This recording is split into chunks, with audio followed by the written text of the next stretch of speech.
देश के number 1 Hindi news channel के सबसे बड़े चुनावी मंच गुजरात अधिवेशन में आप सभी का एक बार फिर स्वागत है।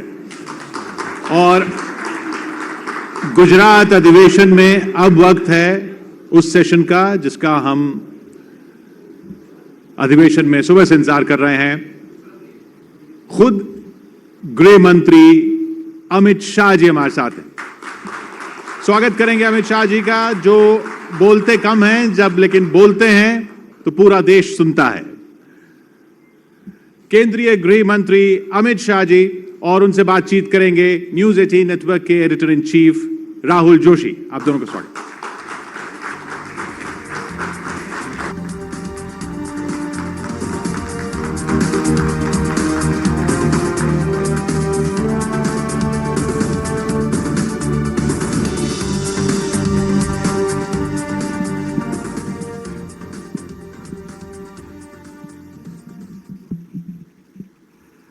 अमित शाह जी, आपका गुजरात अधिवेशन में आपका स्वागत है।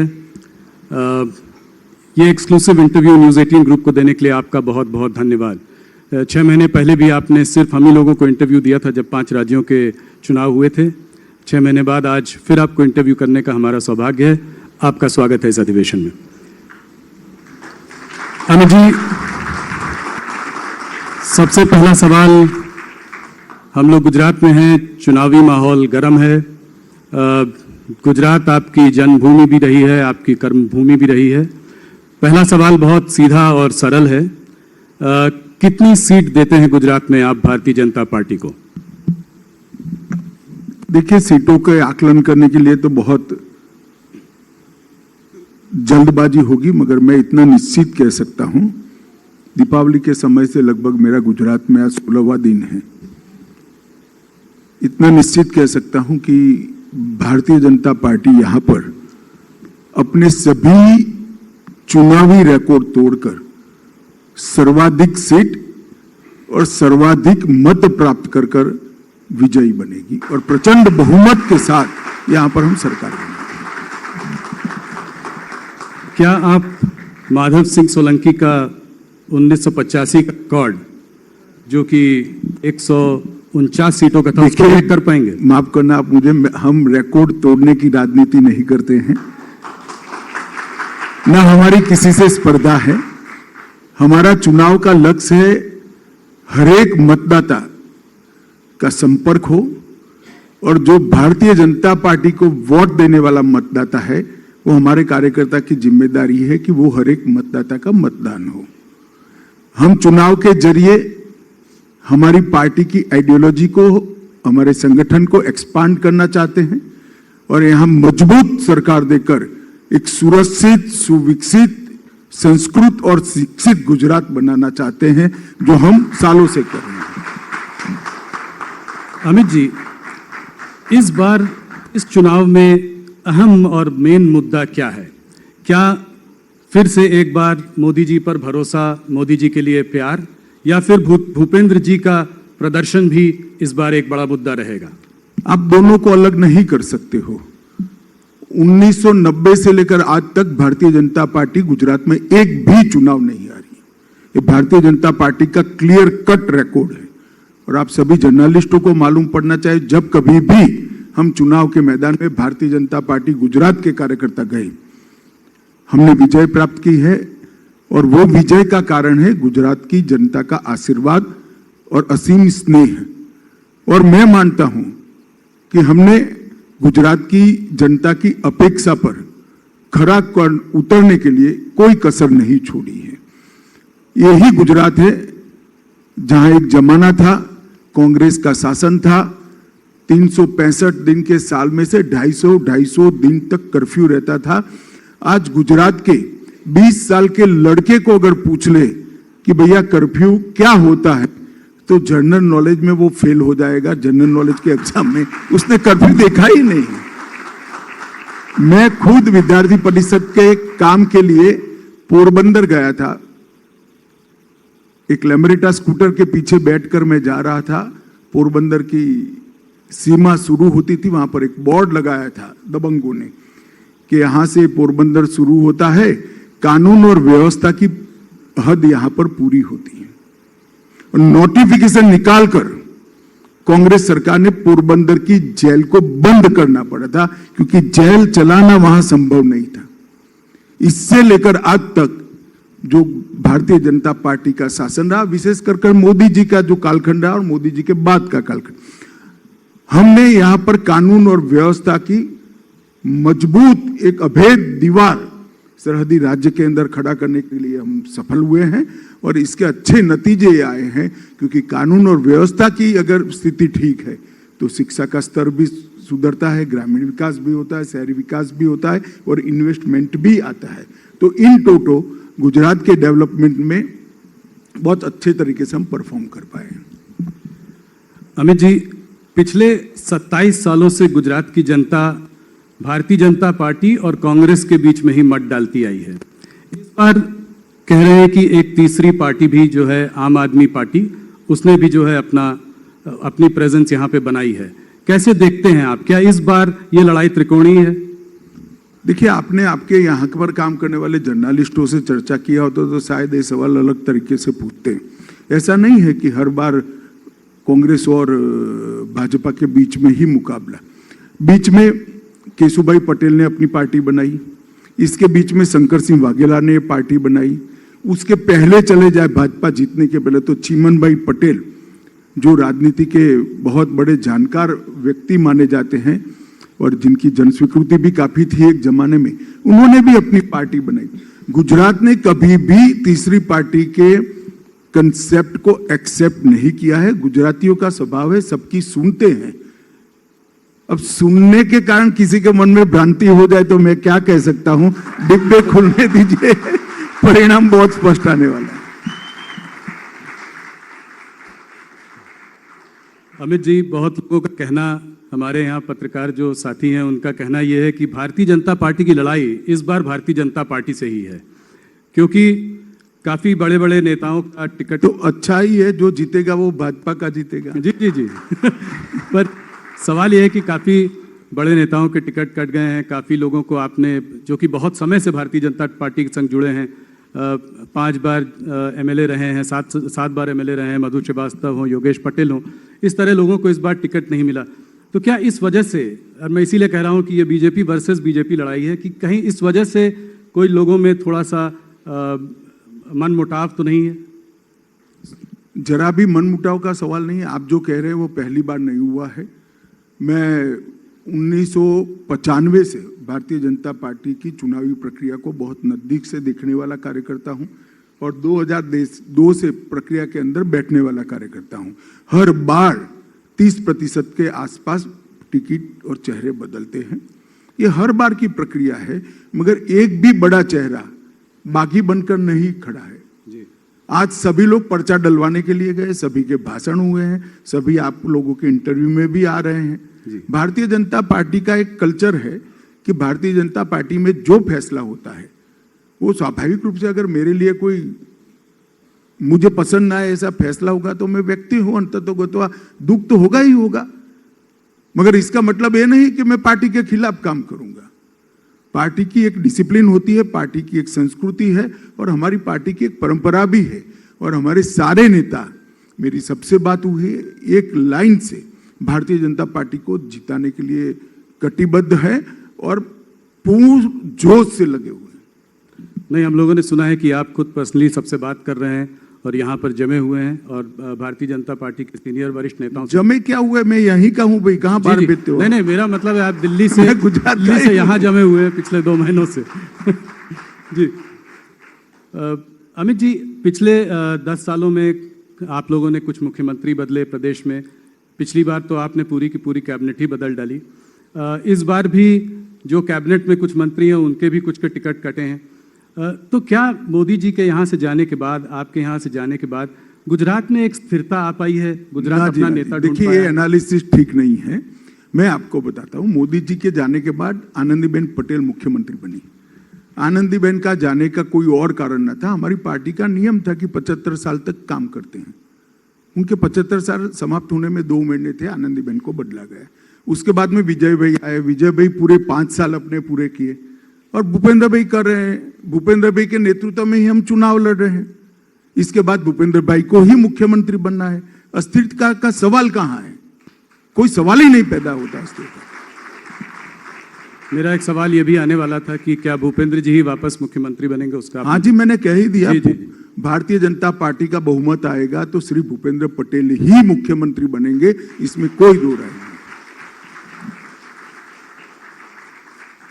अमित जी, एक चीज देखी गई है पिछले कुछ सालों में कि ये एक फ्रीबीज की राजनीति चालू हुई है।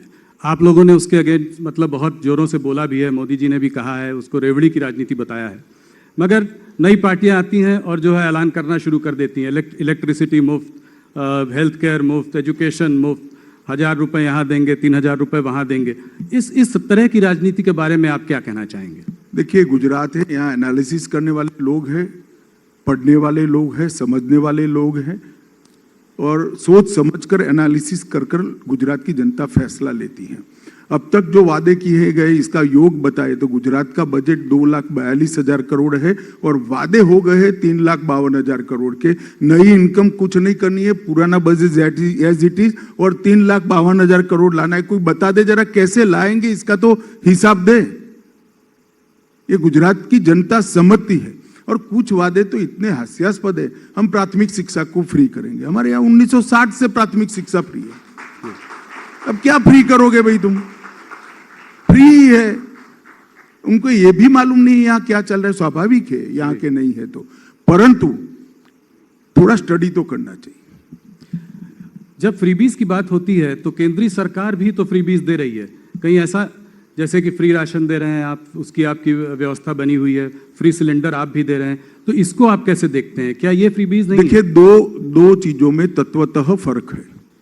जैसे भारत सरकार की सो कॉल्ड फ्रीबीज, किसी को घर देना, किसी को गैस का कनेक्शन देना, किसी के घर में लाइट पहुंचाना, किसी को आयुष्मान भारत का कार्ड देना, और अब अंत में आपने जो कहा कोरोना के बाद उनको फ्री राशन देना, किसी को बिजली देना, ये रेवड़िया बांटना नहीं है, मगर बिजली का बिल न देना रेवड़िया बांटना है। किसी को घर देना मैं नहीं मानता रेवड़ी बांटना है, ये इसके जीवन स्तर को उठाने का प्रयास है। जो आजादी के 70 साल तक कांग्रेस ने 60 साल तक शासन किया वो नहीं कर पाए, वो हम करें। मगर फिर घर का टैक्स हम माफ नहीं करते, इसका हम शौचालय बना देते हैं, क्योंकि अधिकार है 75 साल के बाद एक महिला का कि घर में शौचालय हो, उसको एम्ब्रेसमेंट ना हो सुबह, मगर हम शौचालय का रिपेयरिंग नहीं कर देते। और जहां तक मुफ्त में अनाज देने की बात है, आप सभी को मालूम है, पूरा देश जानता है, पूरी दुनिया जानती है कि कोरोना के बाद एक लिंगरिंग फेज में स्लो डाउन रहा है, जिसकी सबसे बुरी असर किसी पर पड़ी है तो देश के गरीबों पर पड़ी है। सोसाइटी का कोई भी सेगमेंट कुदरती आपत्ति के कारण, महामारी के कारण अगर किसी भी तरह से प्रभावित होता है तो शासन की जिम्मेदारी है, नैतिक जिम्मेदारी है इसको मदद करना। जैसे बाढ़ आती है, सूखा आता है, साइक्लोन आता है, तो हम मदद करते, वो फ्रीबीज नहीं है, उसका सपोर्ट है। तो ये दोनों को मिक्सअप नहीं करना चाहिए। वोट के लिए रेवड़िया बांटना अलग बात है, और किसी का जीवन स्तर ऊपर उठाने के लिए एक बार उसको मदद कर कर इसको अच्छे जीवन जीने का इंफ्रास्ट्रक्चर देना अलग बात है। दोनों कोई बीच में मूलतः अंतर है, और मैं मानता हूं देश की जनता इसको जानती है। एक दूसरे प्रश्न की ओर बढ़ते हैं। राज्यों के जब चुनाव आते हैं तो उसके पहले यूनिफॉर्म सिविल कोड की बात आपकी पार्टी करती है। भाई एक मिनट रुक जाओ। 1950 से हमारे हर घोषणा पत्र में है कि हम यूनिफॉर्म सिविल कोड को लाएंगे जी। 1950 से नहीं, संविधान सभा ने भी आर्टिकल 44 के अंदर कहा है कि देश के विधानमंडलों और देश की संसद ने जब भी अनुकूलता हो तब यूनिफॉर्म सिविल कोड लाना चाहिए, जिसमें जवाहरलाल नेहरू, सरदार पटेल, मौलाना आजाद, राजा जी, ये सब के दस्तखत है जी। अब इन लोगों को क्या कहोगे? ये भी सांप्रदायिक सोच कर गए थे ना, वो सांप्रदायिक सोच कर नहीं गए थे। एपीसमेंट के कारण के बाद 1967 के बाद आपने सांप्रदायिक सोचना शुरू किया है। वो तो ठीक ही सोच कर गए थे कि किसी भी पंथ निरपेक्ष राष्ट्र के अंदर सभी धर्म के नागरिकों के लिए समान कानून होना चाहिए, कानून धर्म के आधार पर नहीं होना चाहिए। मगर अब इसको भी राजनीतिक कलर देते रहे। हमने हमारे जनसंघ के समय से ये हमारा घोषणा पत्र का वादा है जिसको हम पूरा करते हैं। ऐसा नहीं है कि सिर्फ ये क्यों, हमने कहा था राम मंदिर बनाएंगे, मोदी जी ने इसका भूमि पूजन कर दिया और 2024 का आप टिकट निकलवा कर रखना, जनवरी का भव्य राम मंदिर अयोध्या में आपको दिखाई पड़ेगा। हमने कहा था कि हमने कहा था कि हम ट्रिपल तलाक को समाप्त कर देंगे जी, हमने कर दिखाया। हमने कहा था एक देश में 2 विधान 2 निशान 2 प्रधान नहीं चलेंगे, धारा 370 हट कर रहेगी और 5 अगस्त 2019 को मोदी जी ने धारा 370 को हटा दिया। ये सभी हमारे वादे हैं। धारा 370 हटी, कौन सा चुनाव था भाई? राम जन्मभूमि का भूमि पूजन हुआ, कौन सा चुनाव था? ट्रिपल तलाक हटा, कौन सा चुनाव था? और अगर आप नहीं हटाना चाहते हैं, आप कॉमन सिविल पर्सनल लॉज को सेव करना चाहते हैं, तो कांग्रेस पार्टी ने कह देना चाहिए कि इस देश में कॉमन सिविल कोड नहीं होना चाहिए। इतनी नैतिक ताकत तो होनी चाहिए। मैं तो कांग्रेस के सारे नेताओं को कहता हूं कि मीडिया अगर इकट्ठा ना होता तो हम भेज देते हैं, सब लोग एक बार घोषणा कर दो कि देश में कॉमन सिविल कोड नहीं होना चाहिए। कुछ ट्रेंड तो लो जी। मैंने तो ऐसी कंफ्यूज पार्टी ही नहीं देखी। धारा 370 हटाने का बिल लेकर गए तो मैंने बोला भाई, आप मनीष भाई ने भाषण किया था, मैंने बोला आप हाँ बोल रहे हो और ना बोल रहे हो जी। कि कई बार ब्लैक एंड व्हाइट नहीं होता है, कुछ बार बीच का ही होता है, मगर हम बीच के नहीं है। हम बिल्कुल मानते हैं कि जो हमने कहा है वो हमने करना है। तो क्या इसके लिए कोई केंद्रीय कानून लाएंगे? क्या करेंगे इसके लिए? Uniform civil code, uniform civil code के लिए कोई केंद्रीय कानून लाएंगे? कैसे इसको इंप्लीमेंट करेंगे? नहीं, इंप्लीमेंट कैसे करेंगे? विधानसभा कानून लेकर आएगी, अपने आप इंप्लीमेंट हो जाएगा। इस देश में कानून बनाने की प्रक्रिया संविधान ने बनाई हुई है, कानून के इंप्लीमेंटेशन की एडमिनिस्ट्रेटिव व्यवस्था भी है, इसी हिसाब से होगा। अमित जी, इलेक्शंस के पहले देखा है कि एक पोलराइजेशन की एक थीम जो है हर इलेक्शन में आ जाती है। इस बार भी जो है डिमोलिशन ड्राइव को ऑपोजिशन पार्टीज ये कहकर इसको पोलराइजेशन का कलर दे रही हैं। क्या कहते हैं आप इसके बारे में? देखिए, कोई ऑपोजिशन पार्टी ने नहीं किया, मैं तो ढूंढ रहा हूं कौन पूछता है। आप लोग ही पूछ करते हो। ऑपोजिशन पार्टी को अगर दिक्कत है तो उन्होंने कह देना चाहिए कि द्वारका के अंदर गैर कानूनी धार्मिक जो एंक्रोचमेंट थे वो रहने चाहिए। किसी ने नहीं कहा है, ये रूटीन अफेयर है। मैं मानता हूं बेट द्वारका जैसी जगह पे जो गैर कानूनी कंस्ट्रक्शंस थे वो निकालने चाहिए। और मैं तो भूपेंद्र भाई और हर्ष संघवी की टीम को बहुत बहुत बहुत साधुवाद देना चाहता हूं कि बहुत अच्छे तरीके से उन्होंने ये ड्राइव चलाया है और नतीजे बहुत अच्छे आए। हर्ष जी हमारे साथ यहाँ पे मौजूद भी हैं। कांग्रेस के प्रदेश अध्यक्ष जगदीश ठाकुर जी ने कहा है कि देश के संसाधनों पर मुसलमानों का पहला अधिकार होना चाहिए। क्या कहेंगे इस पर? नहीं, कोई नई बात नहीं। पहले मनमोहन सिंह जी ने कहा है। हमारा मानना है कि देश के संसाधनों पर देश के गरीब का, दलित का, आदिवासी का सबसे पहला अधिकार होना चाहिए, देश के पिछड़े का अधिकार होना चाहिए। जहां तक संविधान के इंटरप्रिटेशन का सवाल है, संविधान में कहीं पर भी प्रायोरिटी एरिया रिलीजियस आधार पर नहीं तय किया है। संविधान ने प्रायोरिटी एरिया पिछड़ेपन के आधार पर, इकोनॉमिक बैकवर्ड्स के आधार पर और दलित और ट्राइबल के और पिछड़ा वर्ग के लिए किया है। और भारतीय जनता पार्टी मानती भी है, करती भी है। और नरेंद्र भाई ने 8 साल के अंदर, हमारे देश के प्रधानमंत्री जी ने इस देश में हर गरीब के घर में घर पहुंचाने का काम किया है, घर में बिजली पहुंचाने का काम किया है, घर में गैस पहुंचाने का काम किया है, घर में शौचालय पहुंचाने का काम किया है, घर में आरोग्य की सारी सुविधाएं पहुंचाने का काम किया है और हर घर में शुद्ध पीने का पानी, नल से जल आज काफी हद तक आगे बढ़ चुका है। इसके साथ साथ जब कोरोना का संकट आया, 80 करोड़ लोगों के घर के अंदर प्रति माह प्रति व्यक्ति 5 किलो राशन पहुंचाने का भी काम किया है। हम स्पष्ट रूप से मानते हैं कि देश के संसाधनों पर धर्म की मान्यता के आधार पर किसी का अधिकार नहीं होना चाहिए। देश के संसाधनों पर इस देश के दलित, आदिवासी, पिछड़े और गरीब का अधिकार होना चाहिए, चाहे वो किसी भी धर्म के हो, हिंदू हो, मुस्लिम हो, क्रिश्चियन हो, कोई भी हो, इसका अधिकार होना चाहिए, मगर गरीब का अधिकार होना चाहिए। अमित जी, कांग्रेस के मैनिफेस्टो में एक इंटरेस्टिंग बात कही है। उन्होंने ये कहा है कि अगर वो पार्टी पावर में आई तो नरेंद्र मोदी स्टेडियम का नाम बदलकर सरदार पटेल स्टेडियम करेंगे। इसके बारे में आपकी क्या विचार है? मैं तो धन्यवादी हूं, आपने सवाल पूछ लिया। मैं अखबार में देख रहा था, अब आपने पूछ ही लिया है तो यहीं पर जवाब स्पष्ट कर देता हूं। सबसे पहली बात, कांग्रेस को सरदार पटेल का नाम देने का अधिकार ही नहीं। पूरा जीवन सरदार को इतिहास में उचित स्थान न मिले, इसके पीछे एक गांधी नेहरू परिवार ने लगा। सरदार पटेल की अंत्येष्टि से लेकर, सरदार पटेल का स्मारक बनने से लेकर, सरदार पटेल को भारत रत्न देने तक कोई भी काम इन्होंने रोड़ा अटकाने के अलावा नहीं किया। नरेंद्र भाई ने विश्व की सबसे बड़ी ऊंची प्रतिमा यहां पर सरदार साहब के स्मारक में बनाई। क्या बात कर रहे हो, सरदार किया।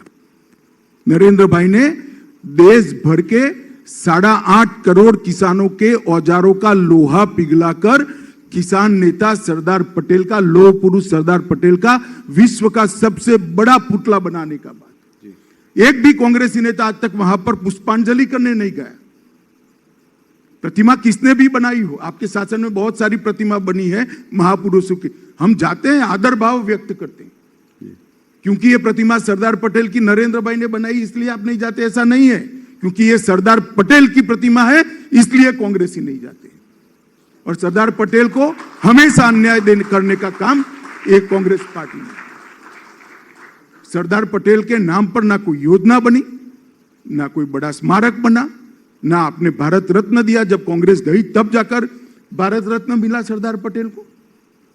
और आज आप सरदार पटेल की एडवोकेसी कर दो।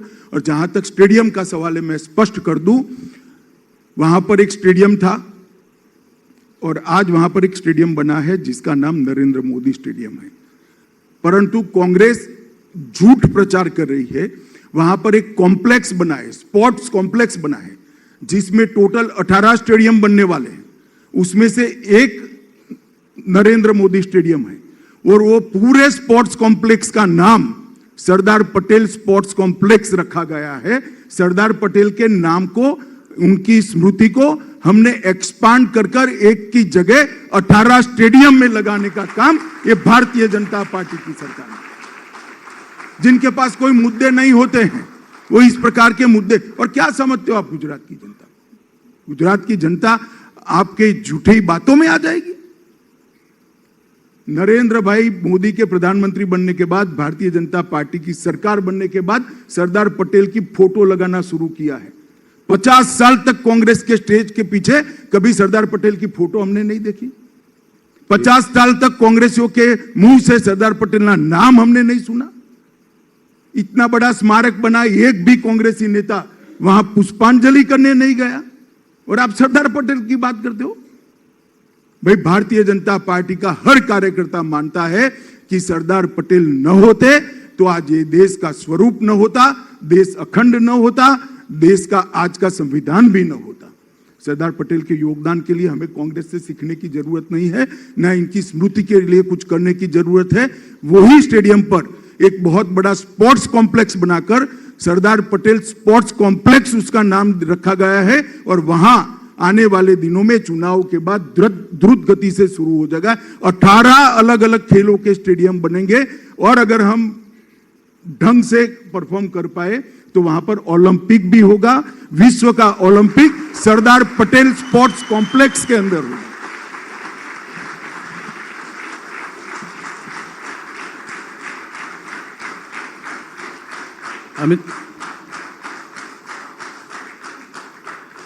अमित जी, एक बार मैं फिर कोशिश करूंगा आपसे एक सवाल घुमा घुमा कर पूछने की मेरी थोड़ी सी आदत है। अगर वोट शेयर एनालिसिस करा जाए गुजरात में, तो पिछली बार आप लोगों का करीब 47% से ऊपर था और कांग्रेस का 41.4 के आसपास था। आपका ये वोट शेयर जो है 47 से 50 के बीच में बना रहा है। इस बार अगर मुकाबला त्रिकोणीय है, तो क्या ये वोट शेयर, आप अपने वोट शेयर को कैसे देखते हैं? और क्योंकि ये त्रिकोणीय मामला है, क्या आपकी सीट बढ़ सकती है, घट सकती है? कितनी सीटें आएंगी? आप हर बार एक आंकड़ा देते हैं, इस बार नहीं दे रहे हैं। राहुल जी, मैं जरूर दूंगा आंकड़ा, परंतु मैं इतना कह सकता हूं, वोट शेयर हमारी जरूर बढ़ेगी, अच्छी खासी वोट शेयर बढ़ेगी। और दूसरा, सीटें भी हमारी अप्रत्याशित रूप से बढ़ेगी। आपने ही कहा जैसे बिखराव है, ये बिखराव दिख रहा है, बहुत अप्रत्याशित तरीके से हमारी सीटें बढ़ेगी। और Bharatiya Janata party vote share और नंबर ऑफ सीट दोनों दृष्टि से अपने सारे रिकॉर्ड तोड़कर प्रचंड बहुमत के साथ भूपेंद्र भाई के नेतृत्व में हम यहाँ पर सरकार बनाएंगे, ये सुनिश्चित है। आंकड़ा अभी बताने का समय नहीं है, अभी तो सारी पार्टियों का सूची, मेरी पार्टी की सूची भी अभी 20 मिनट पहले अंतिम घोषित हुई है, तो सभी पार्टियों का सूची घोषित नहीं हुआ है, तो अभी आंकड़ा नहीं बता सकते। पर बेस्ट परफॉर्मेंस बीजेपी की इस बार? बिल्कुल बेस्ट परफॉर्मेंस होगा बीजेपी। ऑपोजिशन का अटैक जो है आपके ऊपर 2-3 मुद्दों पर है। मैं उन सबको साथ में मिलाकर एक प्रश्न पूछ लेता हूं ताकि आप उसका जवाब दे सकें। एक तो महंगाई, जो कि वैसे भी थोड़ी प्रबल रही है, पिछले इन्फ्लेशन थोड़ा सा ज़्यादा रहा है, पूरे देश में भी रहा है और यहाँ पे भी। दूसरा बेरोजगारी और तीसरा करप्शन, ये 3 मुद्दे उठाते रहते हैं। तो मैंने सोचा कि इसको मिला जुला कर आपसे एक सवाल पूछूं। देखिए, जहां तक करप्शन का सवाल है, कांग्रेस की 10 साल की सरकार, सोनिया मनमोहन की सरकार देश ने देखी है। 10 साल में 12 लाख करोड़ के घपले, घोटाले, भ्रष्टाचार और इसकी एक अनंत लंबी सूची इस देश की जनता ने महसूस की है। कांग्रेस में घोटाले गिनना मुश्किल था, हमारे शासन में घोटाले ढूंढना मुश्किल है। कांग्रेस भ्रष्टाचार बोलती, यहां भ्रष्टाचार हुआ है स्पेसिफिक कोई आरोप नहीं लगा सकते। जहां तक महंगाई का सवाल है, पहले कोरोना के कारण और बाद में रशिया और यूक्रेन के युद्ध के कारण पूरे विश्व की सप्लाई चेन में बिखराव है और एक वैश्विक समस्या है जिसका असर कम मात्रा में भारत पर भी पड़ा है। मगर मैं देश की जनता को, गुजरात की जनता को सुनिश्चित करना चाहता हूं कि टेम्पररी फेज है। नरेंद्र मोदी सरकार ने बहुत अच्छे तरीके से इसकी रणनीति भी बनाई है और दुनिया में कोरोना के बाद मंदी से सबसे तेजी से उभरने वाले देशों में से एक देश भारत है। हमारी अर्थव्यवस्था वी शेप में रिकवर करी है और अब इस पर भी काफी अच्छा असर पड़ेगा। शायद रशिया यूक्रेन युद्ध न होता तो अब तक तो हम बाहर भी आ गए होंगे। बेरोजगारी के लिए भी नरेंद्र भाई ने ढेर सारे कदम उठाए हैं और गुजरात में तो विशेषकर उठाए, हमारी डबल इंजन की सरकार ने उठाए हैं। और अभी मोदी जी हर महीने 75,000 से 1.25 लाख तक युवाओं को केंद्र सरकार की रोजगारी 10 माह तक कंटिन्यूस दे रहे हैं। तो ये बहुत बड़ा एक ड्राइव है जी।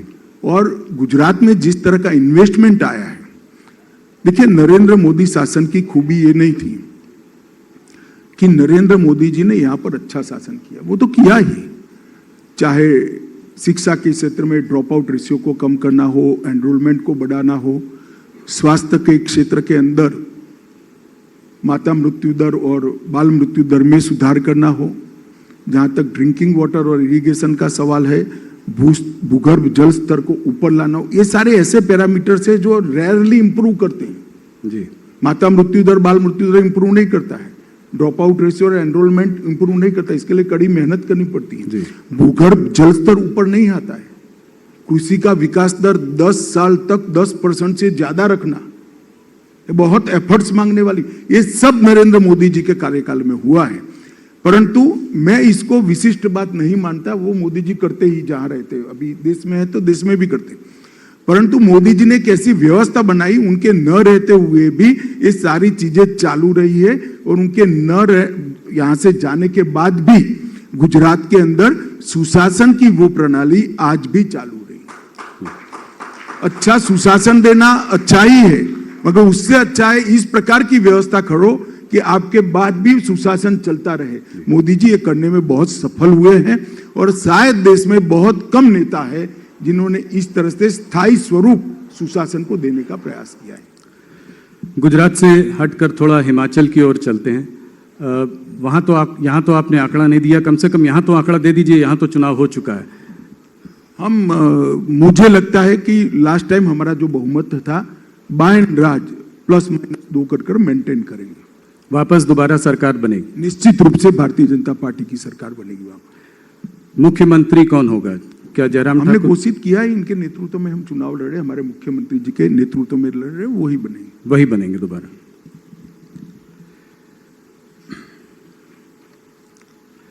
थोड़ा सा आपका समय मुझे कम मिलता है, बहुत कम आप इंटरव्यू देते हैं। थोड़ा सा राष्ट्रीय मुद्दों पर बात करें और प्रदेशों की तरफ भी एक नज़र डाल लें।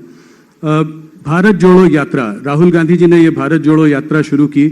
क्या आपको लगता है कि इस यात्रा की वजह से राहुल जी का कोई एक ज़्यादा गंभीर चेहरा लोगों के सामने आया है? इस यात्रा को आप कैसे देखते हैं? देखिए, इसका पॉलिटिकल एनालिसिस तो कुछ समय के बाद सातत्यपूर्ण तरीके से कितनी गंभीरता रहती है इसके आधार पर ही होगा, परंतु मैं तो पुरुषार्थ का समर्थक व्यक्ति हूं। कोई भी व्यक्ति पुरुषार्थ करता है, अच्छा ही है।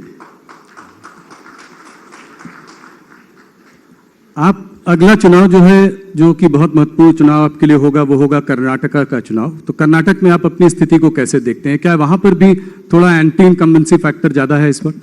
देखिए, कर्नाटक में गत चुनाव में हमें 8 सीटें कम पड़ी थी जी। क्लियर कट मैंडेट हमें नहीं मिला था, तो अब वहां पर ऑपोजिशन में बिखराव तो वहां पर भी है और हमारी सरकार भी प्रयास कर रही है। मुझे लगता है कि गुजरात और हिमाचल के परिणामों का बहुत अच्छा असर कर्नाटक पर भी होगा और हमारी पार्टी ने, वहाँ के संगठन ने एक कार्य योजना भी बनाई है चुनाव तक किस तरह से पार्टी को नीचे के स्तर पर मजबूत करना और पार्टी के चुनावी तंत्र को कैसे ठीक ठाक कर ऑफेंसिव तरीके से चुनाव में जाने के लिए। वहां पे भी कुछ बदलाव करेंगे जैसे और जगहों पे आपने किए हैं एंटी इनकम्बेंसी को टैकल करने के लिए? नहीं, अभी इस प्रकार का कोई निर्णय नहीं हुआ, कोई चर्चा भी नहीं। मैं एक सवाल आपसे कश्मीर पर पूछना चाह रहा हूं। आपने वहां पे आर्टिकल 370 जो है रिमूव किया, काफ़ी टेररिज्म पर आपने जो है काबू पाया, बहुत डेवलपमेंट स्कीम्स भी अनाउंस करी। आगे क्या होगा? ये इलेक्शंस कब होंगे? क्या 2023 में हम कश्मीर में चुनाव देखेंगे? देखिए, कश्मीर की 3 समस्या थी। एक तो लोकतंत्र वहां पर बिल्कुल एक प्रकार से इसकी कोई बेअसर हो इस प्रकार से बना दिया गया था, क्योंकि पूरे भारत में त्रिस्तरीय शासन व्यवस्था है। एक पंचायत व्यवस्था है, एक असेंबली है और एक पार्लियामेंट के चुनाव होते हैं। वहां पर पंचायत के भी 3 स्तरों को शुरू ही नहीं किया गया था। ना पंच सरपंच चुने जाते थे, ना ब्लॉक लेवल के चुनाव होते थे, ना डिस्ट्रिक्ट लेवल के चुनाव होते थे। तो डेमोक्रेसी एक प्रकार से 3 परिवारों में सिमट कर रह गई थी। गांधी परिवार मतलब कांग्रेस पार्टी, महबूबा मुफ्ती की पार्टी और फारूक साहब की पार्टी, इसमें डेमोक्रेसी सिमट कर रह गई थी। 87 विधायक और 6 सांसद, ये डेमोक्रेसी का साइज था। आज नरेंद्र मोदी सरकार के कारण वहां पर 30,000 से ज्यादा पंच सरपंच चुनकर अपना काम कर रहे हैं जी। तो डेमोक्रेसी को ग्रास रूट लेवल तक परकोलेट करने का काम नरेंद्र मोदी सरकार ने किया। आज तक 1990 से जब से आतंकवाद वहां पर बढ़ा, तब से लेकर आज तक हम आतंकवाद के खिलाफ तो लड़ते रहे। जिसने भी लड़ाई लड़ी है बहुत अच्छी लड़ी, सभी एजेंसियों ने, सभी सरकारों ने। मैं इसकी कोई टीका टिप्पणी करना नहीं चाहता, इसके आंकड़े तो बढ़ते घटते रहते हैं, मगर आतंकवाद के खिलाफ लड़ाई लड़ी, मगर आतंकवाद के पोषण करने वालों के खिलाफ कभी लड़ाई नहीं लड़ी गई। हमने हुर्रियत को टफ जवाब दिया, जमाते इस्लामी पर बैन लगाया और आतंकवाद की पूरी इकोसिस्टम, जो उनको पैसा सप्लाई करते थे, जो वैचारिक आधार प्रदान करते थे और जो अलग अलग प्रकार की व्यवस्थाओं में इनके मोहरे बैठे थे, इस सबको रूथलेसली क्लीन अप करने का काम भारतीय जनता पार्टी की नरेंद्र मोदी सरकार ने किया है और मैं मानता हूं यही आतंकवाद के खिलाफ सच्ची सफलता। और इसके कारण आप देखेंगे तो 90 से बाद आज सबसे कम आतंकवादी घटनाएं होती है, सबसे कम लोगों की जान जाती है। और हमारी सफलता सबसे ज्यादा ये है कि पहले आतंकवाद के खिलाफ सेंट्रल एजेंसियां लड़ती थी, सीआरपीएफ, मिलिट्री, बीएसएफ लड़ता था। आज आतंकवाद के खिलाफ जम्मू कश्मीर पुलिस लड़ रही है। ये बहुत बड़ी परिवर्तन का अच्छा चिन्ह है। और तीसरा, वहां डेवलपमेंट को कोई कुछ मानता ही नहीं था। चावल मिल जाए, दवाई मिल जाए, वही डेवलपमेंट था। 70 साल तक जम्मू कश्मीर में 12,000 करोड़ का इन्वेस्टमेंट आया था और ये 5 साल के अंदर, 4 साल के अंदर जम्मू कश्मीर के अंदर 56,000 करोड़ रुपीस का डेवलपमेंट इन्वेस्टमेंट आया। कोई ऐसी राष्ट्रीय शिक्षा संस्थान नहीं है जो 2 की संख्या में, एक जम्मू में एक और कश्मीर में न खुले हों। चाहे एम्स हो, चाहे आईआईएम हो, चाहे आईआईटी हो, हर राष्ट्रीय शिक्षा संस्थान आज वहां पर खुला है जी। और जम्मू कश्मीर के टूरिज्म के अंदर अब तक के साल में 80 लाख से ज्यादा लोग टूरिस्ट पहुंचे हैं जी। जो अब तक का जम्मू कश्मीर के आजादी के बाद का सर्वाधिक आंकड़ा है। रिकॉर्ड टूरिस्ट अमरनाथ यात्रा में गई, एकदम शांतिपूर्ण तरीके से अमरनाथ यात्रा पारित हो गई। और जम्मू कश्मीर के अंदर आज तक दलितों को, पिछड़ों को, ट्राइबलों को रिजर्वेशन का अधिकार नहीं मिलता था। पहली बार भारतीय जनता पार्टी की सरकार ने दलितों को, ट्राइबल को और पिछड़ों को रिजर्वेशन का अधिकार, संवैधानिक अधिकार देने का काम किया। और हमारा जो मांग था, मेरे जैसे कार्यकर्ता के लिए तो बहुत सुखद बात है कि हमारे समय के अंदर 2 विधान, 2 निशान और 2 प्रधान समाप्त कर जम्मू कश्मीर आज भारत का अखंड हिस्सा है। इसका एहसास जम्मू कश्मीर और पूरे भारत की जनता करती है। बहुत बड़ी उपलब्धि है और ये मोदी जी के शासन की प्रमुख उपलब्धियों में से एक है जी। तो क्या चुनाव 2023 में हो पाएंगे? चुनाव आयोग ने कराने, और साथ अर्थ में राहुल जी, चुनाव आयोग हम नहीं चलाते हैं। नहीं, वो तो पता है, पर आपने ये तो बात मुझे कही, डेट कैसे मालूम होगा भैया? नहीं, आपने ये कहा है, बार कहा है कि आप चाहते हैं कि वहां पर चुनाव जल्दी से तो जल्दी हो ही, और लोकतांत्रिक प्रणाली वापस आए। तो मैं चाहता ही हूं कि जल्दी चुनाव हो। डिलिमिटेशन का काम वहां समाप्त हो गया है, मगर मतदाता सूची इतनी लचर स्थिति में वहां पड़ी है, चुनाव आयोग उसको दुरुस्त कर रहा है। जब भी मतदाता सूची समाप्त होगी, ठंडी समाप्त होगी, चुनाव आयोग उचित फैसला लेगा। हमें तो सिर्फ सिक्योरिटी की दृष्टि से कंसर्न देना है और मैं मानता हूं सिक्योरिटी की पोजीशन सेटिस्फैक्टरी है। तो उम्मीद है कि जल्दी होगा समय। हमें भी उम्मीद है जल्दी जी, मगर निर्णय चुनाव आयोग ने कर जी। अमित जी, पंजाब में सनसनीखेज हत्याओं की खबरें जो है पिछले कुछ महीनों से चल रही हैं। मूसेवाला मर्डर के बाद इधर जो 2 मर्डर हुए हैं, डेरा सच्चा में प्रदीप सिंह और शिवसेना के सुधीर सूरी, पंजाब की हालात को आप कैसे देखते हैं? क्या वहां पे हालत गंभीर होती दिखाई दे रही है आपको? देखिए, आप पार्टी की सरकार बनने के बाद कानून और व्यवस्था की परिस्थिति लचर हुई है, इसमें कोई दो राय नहीं है। परंतु हम मुस्तैदी से नजर बनाए हुए हैं और हम स्थिति को आउट ऑफ कंट्रोल नहीं जाने देंगे। क्या कदम उठाएंगे आप? काफी कदम उठाएंगे। मैं ऐसा गृह मंत्री नहीं हूं कि आपको इंटरव्यू में अलगाववाद के खिलाफ लड़ाई की सूचना दे दूं। मगर पंजाब में कड़े कदम केंद्र उठाएगी अगर ये सिचुएशन केंद्र राज्य दोनों मिलकर उठाएंगे। जी जी, ऐसा नहीं, ये लड़ाई सबने लड़नी है, सबको साथ में लेकर लड़नी है और विजयी भी होना है। एक और बड़ा मुद्दा जो कि पंजाब में ही शुरू होता है, जो है ड्रग्स ट्रैफिकिंग का मुद्दा। इसको कैसे काबू पाएंगे? इस पर कैसे काबू पाएंगे? इसको ड्रग जिहाद का नाम भी दिया जा रहा है। पीढ़ी की पीढ़ी जो है बर्बाद, देखिए नशे में बर्बाद हो। मैं आपको बताता हूं कि ये 3 साल के अंदर नरेंद्र मोदी के नेतृत्व में भारत सरकार ने ड्रग के उपयोग, ड्रग की बिक्री और ड्रग का भारत के समुद्र के रास्ते से दुनिया के अलग अलग जगह पे जाने के रास्ते या जमीनी रास्ते से सब पर कठोर कार्यवाही की।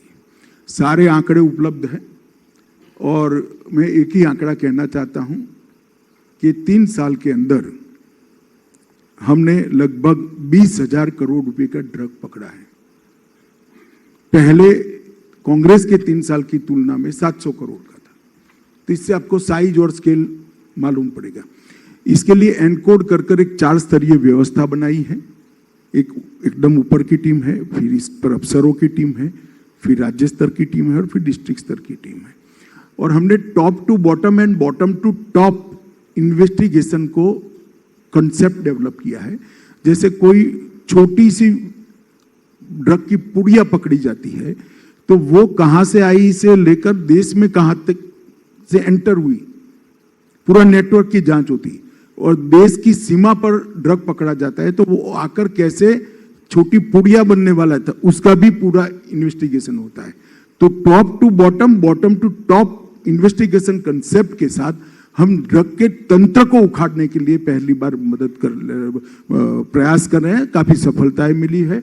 इसमें भी मैं गुजरात सरकार को बहुत बहुत साधुवाद देना चाहता हूं, भूपेंद्र जी और हर्ष यहाँ बैठा है, हर्ष को, क्योंकि गुजरात सरकार ने न केवल गुजरात के अंदर एंटर हुए ड्रग को पकड़ा है, गुजरात के दरिया से लंका जाते हुए ड्रग को भी पकड़कर बहुत बड़ा काम किया और बड़ी मात्रा में सीजर हुआ है और अच्छा इन्वेस्टिगेशन किया है, जिसके कारण दिल्ली, पंजाब और हिमाचल, ये तीनों राज्यों में बड़े नेटवर्क का भंडाफोड़ हुआ है। ड्रग के खिलाफ जीरो टॉलरेंस की हमारी नीति है और मोदी जी ने संकल्प लिया है कि 2047 के पहले हम भारत को ड्रग फ्री बनाएंगे। नशा मुक्त भारत का हमारा संकल्प सुनिश्चित है। ड्रग ट्रैफिकिंग को देखकर ये बात तो करीब करीब साफ है कि इसके पीछे पाकिस्तान का हाथ है। एक अनस्टेबल पाकिस्तान न्यूक्लियर, ऐसा कहना ठीक नहीं होगा। अफगानिस्तान से, पाकिस्तान से रास्ते भी आता है, बर्मा के रास्ते भी ड्रग आता है, तो रास्ते अनेक है। मगर कोई भी राज्य हो, अस्थिरता होती है तो इस प्रकार के कामकाज को बढ़ावा मिलता ही है। जी, पाकिस्तान एक अनस्टेबल देश भी है, इससे हमारे देश को आप क्या खतरा देखते हैं? देखिए, मेरे लिए आपकी तरह बोलना सरल नहीं है जी कि अनस्टेबल देश है, परंतु पाकिस्तान से जो खतरे हैं पूरा देश जानता है, आप भी जानते हो। मगर मैं तो इतना कह सकता हूं, खतरा जो भी है सीमा की उस पार रहेगा, हम अंदर नहीं आने देंगे, इतना मैं सबको सुनिश्चित करना।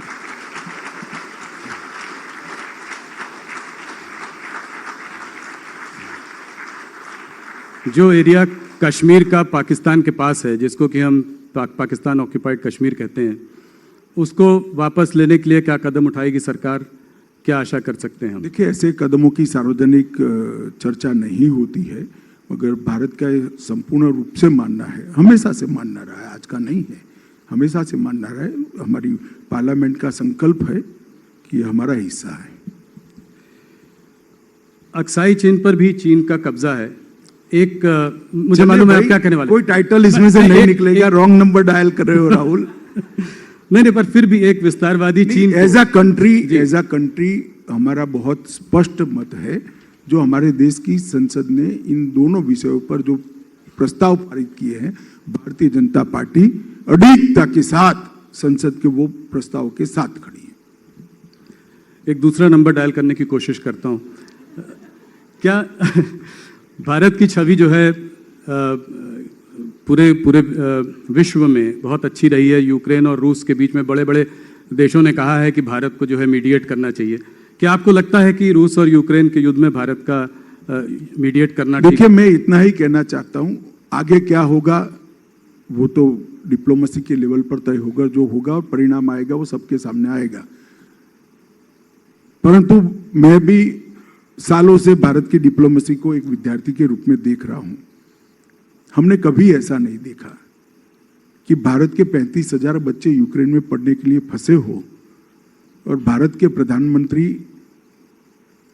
यूक्रेन और रशिया के राष्ट्राध्यक्षों से बात करें कि भैया हमारे बच्चों को हमें वापस लाना है, आप थोड़ा गोलाबारी 2-3 दिन के लिए बंद करो और 72 घंटों के लिए 2 देश के युद्ध का सीज फायर हो जाए।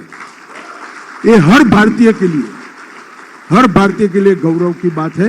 ये भारत के प्रभाव का परिचायक। और अब G20 मोदी जी आज गए हैं, G20 की चेयरमैनशिप भारत के पास आ रही है। ये साल पूरी दुनिया के मतलब कंट्रीब्यूट करने का भारत का साल है। हम सब भारतवासी इससे बहुत आशान्वित हैं।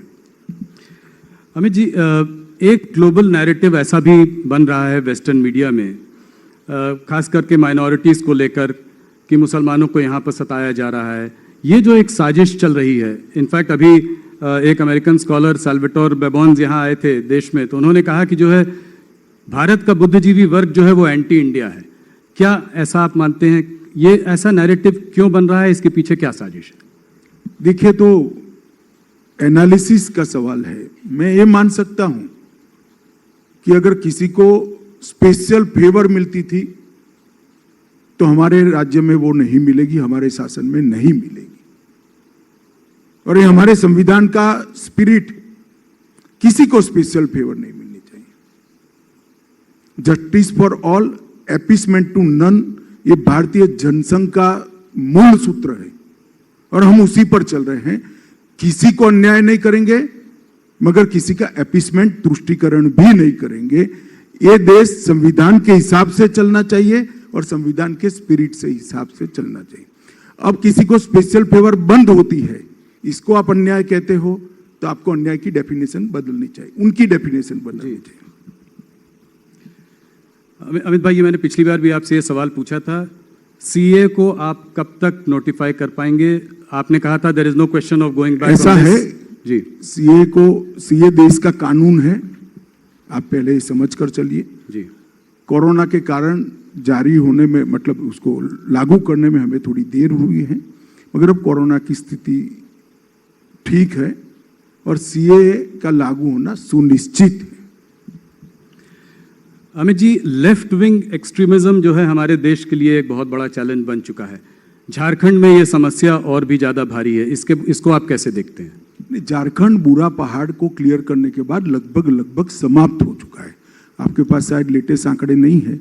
लेफ्ट विंग एक्सट्रीमिज्म के, मतलब वामपंथी उग्रवाद के सभी आंकड़ों के अंदर 90% से 60% से 90% की गिरावट है। और जो 243 जिलों में फैला हुआ था, अब वो 43 जिलों में सिमट कर रह गया है। ये 3 साल के अंदर हमने बहुत कठोर लड़ाई लड़ी है। ढेर सारे लोगों ने आत्मसमर्पण किया है और ढेर सारे लोगों पुलिस की मुठभेड़ में मारे भी गए हैं। और वहां पर डेवलपमेंट के मोर्चे पर भी मोदी सरकार ने बहुत अच्छा काम किया है। मैं इतना विश्वास के साथ कह सकता हूं कि बिहार और झारखंड में वामपंथी उग्रवाद का एरा अब समाप्त हो चुका है।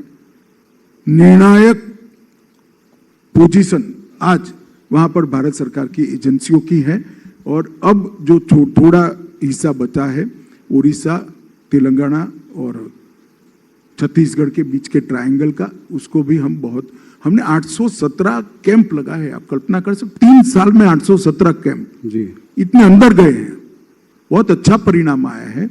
आप होम डिपार्टमेंट की साइट को खंगाल लीजिएगा तो शायद आपको 45 मिनट का कार्यक्रम करने का एक मटेरियल मिल जाएगा।